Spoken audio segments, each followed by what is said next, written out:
Фильм қысқа прологтан басталады. Онда 2023 жылы жаһандық пандемиядан кейін ауруларды алдын ала анықтап, бақылау үшін жасанды интеллектпен жабдықталған әлемдегі алғашқы жеке чип жасалғаны айтылады. Dynamic Healthcare атты компания бұл технологияны адамдарға сынақтан өткізе бастайды. Келіскендерге $20,000 беруге дайын екендерін айтып, басты кейіпкер Сара Дуглас есімді жас әйел. Оның баспанасы жоқ, тамаққа әрең ақша табады. Қиын жағдайдан шығу үшін ол экспериментке қатысуға келісіп, өз еркімен чип орнатады. Отадан кейін Сара әйел даусымен сөйлейтін Лекс есімді жасанды интеллектпен танысады. Лекс одан түрлі сұрақтар қоя бастайды. Соның бірі саған өмірде ең маңызды не деген сұрақ. Сара ойланып жатпастан анасы деп жауап береді. Ол бұл чипті анасы үшін салдырғанын, өйткені анасы Альцгеймермен ауыратынын және ақша оған көмектесуге қажет екенін айтады. Бірнеше күннен кейін Сара баспана табу үшін үйсіздерге көмек көрсететін орталыққа барады, бірақ ол күні кеңсе жабық болады. Қоғамдық дәретханада ол арқасындағы көгерген орынды көріп алаңдайды.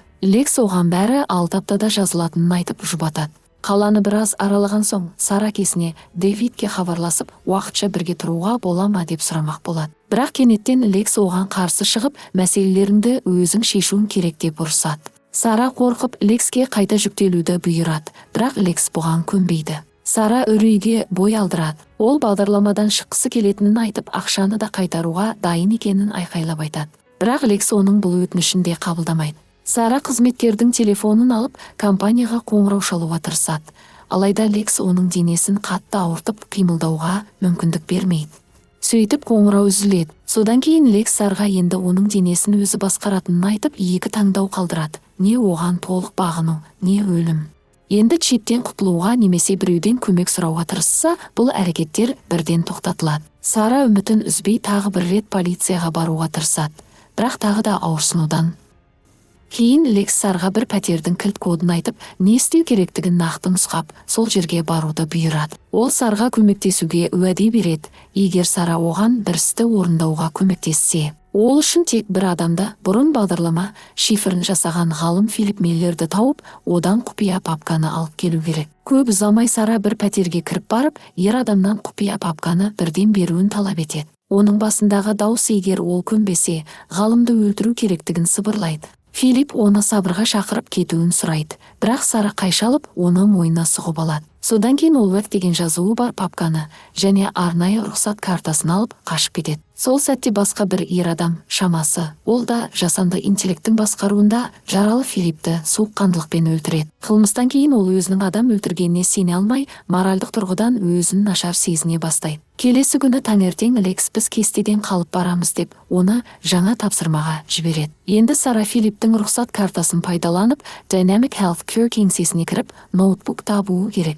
Сара тез арада қажетті ноутбукты тауып, Лекс оған флешканы салуды және жүйені бұзып, өзінің жеке деректерін компанияның ішкі желісінен жою үшін біраз күтуін сұрайды. Іс біткен соң Сара бөлмеден кетпек болады. Бірақ Лекс кенеттен тағы қайту керек дейді. Себебі бір ғалымда Kirk бағдарламасының көшірмесі бар екен. Сара амалсыздан келісіп, сол ғалымды табады. Алайда ғалым қауіп төнгенін сезіп, оны электрошокермен есінен тандырады. Біраз уақыттан кейін Сара есін жинап, баспалдақ алаңына шыққанда ғалымның өлі денесін көреді. Әлі Филиппті өлтірген Лекстің адамы тағы да ғалымды өлтіріп кетіпті. Құжаттарды алып, Сара көлікке отырады. Осы кезде Лекс қайта байланысқа шығып, оның 90% тапсырманы орындағанын айтып, бұл жерден тез кетуді талап етеді. Біраздан кейін Сара әдейі жол апатын ұйымдастырады. Осы кезде Лекс оның денесін түгелдей тексеруге кіріседі. Сара аналарын көруге рұқсат сұрайды. Бірақ Лекс қарсы шығады. Бұған наразы болған Сара кеңседен алып шыққан электрошокермен өзін зақымдайды.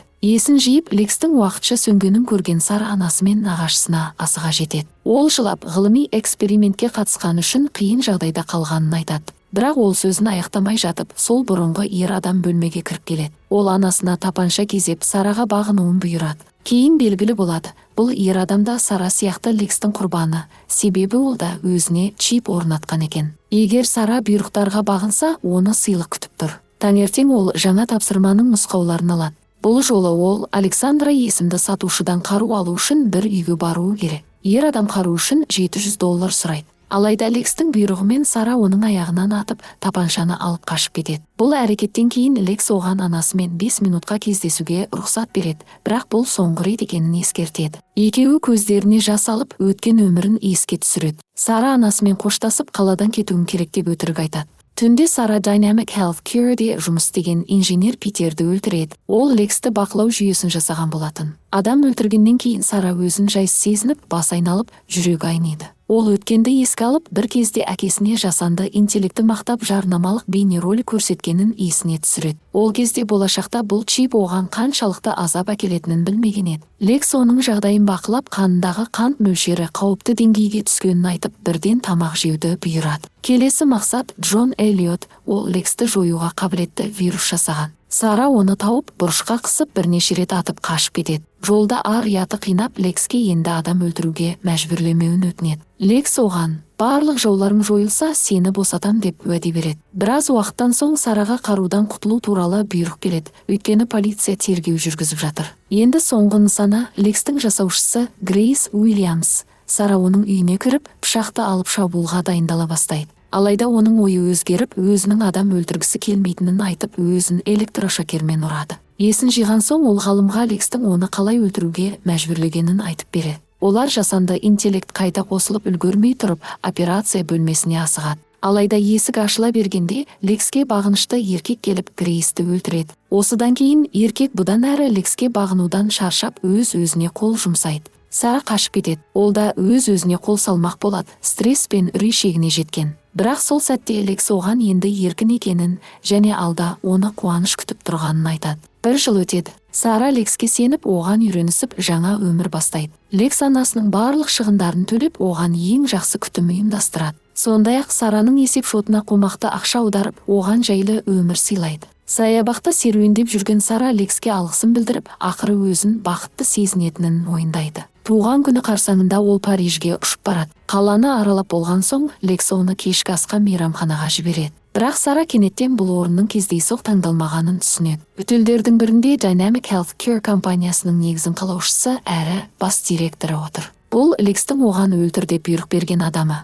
Сара қарсылық танытады, өйткені Лекс оған еркіндік уәде еткен еді. Бірақ жаңа қауіптерден кейін ол еріксіз бұйрықты орындайды, ер адамды дәретханада тұншықтырып өлтіреді. Бұл оқиға Сараны қайтадан күйзеліске түсіреді. Ол өзіне деген жиіркеніш пен бостықты сезініп, Нью-Йоркке қайтып оралады. Сырттай Лекске бағынатын түр көрсеткенімен, ішінде ол енді бәрінен шаршаған еді. Туған күнде Сара бір бөтелке шампан сатып алып, шатырға көтеріледі. Бір жұтым ішіп, Лекске анасының жағдайын жасаған үшін алғыс айтады. Содан соң ол шатырдан секіріп кетеді. Осы сәтте фильм аяқталады. Осындай видеоларды көбірек көргіңіз келсе, арнаға жазылып, лайк басуды ұмытпаңыз. Келесі кездескенше